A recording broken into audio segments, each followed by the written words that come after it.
I had no idea. I was kind of oblivious to this. I'd been in relationships. We were raised by a single mom for a while, and the idea of feminine and masculine traits as they're supposed to be represented in the Bible, and the preoccupation with these traits in a relationship is something that is very glossed over in the church.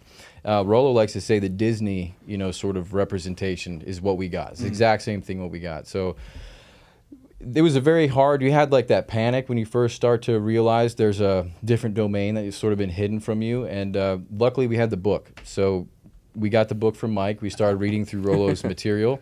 And it was a good, because I like that Rollo gives the opportunity. He's really preoccupied with helping men learn. And you brought up the contentions within the space.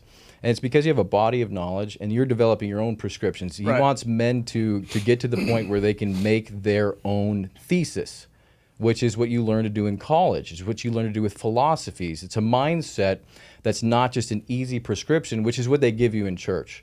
Do this, and the nuance of your life is unimportant. And because the nuance is what defines your circumstances. You're with a different woman. She has a different background. You have a different background.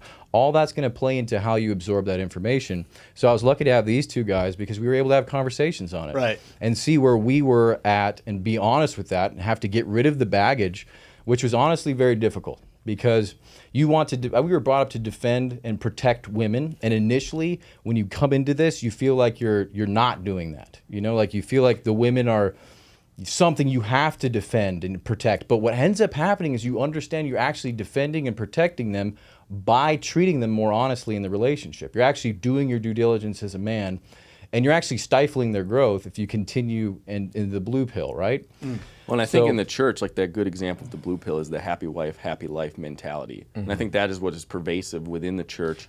And that kind of leads these men to become doormats, and that allows the women are the leadership in the relationship. Well, I always say, and they're unhappy doing that. Well, there's no such thing as happiness. So in the vows, you can't give anybody happiness. So in the vows, it doesn't say anything about being in love, right? If you look at the vows, right, and this is why I have these conversations.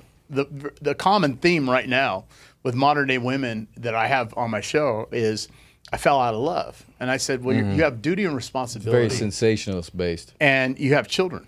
Now, I'm not saying, obviously if you're being abused physically, even mentally, verbally, if you will, but I'm talking about they feel like there's more in life. They get attracted to that. I call it the female attention necessity disorder. I created this coin phrase, this word, right? No psychologist is going to use it because they're going to say it's misogynist or chauvinistic. But they get attracted to the lights, right? The glimmer. And their girlfriend's on social media and she's getting all these likes and views and they want to do that, but they're in this relationship with their husband. And I see this trend when women grass is greener. Right, where they reach 40. My theory is, obviously, I believe we're put here to reproduce, have offspring, children, family, right? And then once modern day women hit 40, and let's say they hit their, they're no longer having menstruation, right? They're not having their periods anymore. Their ship has sailed. The ship sailed. They have their children. They have the house. They have their finances. They have the car. And then what I see happening is they look at the guy and go, with the Dockers, the plaid shirt, the dad bod, right, and the alligator, or what do they call those slip-on Crocs, right, with all the little things on it, whatever. And they go, I don't need him, and they take their stock and cash out, and then he's got to go get a little apartment, and they take the kids, the house, and spousal and child support. Those are like the rich guys. Well, but you see what I'm saying? Yeah, because it's. I think internally, without a foundation, right, being unevenly yoked. Yeah, I feel like women have this.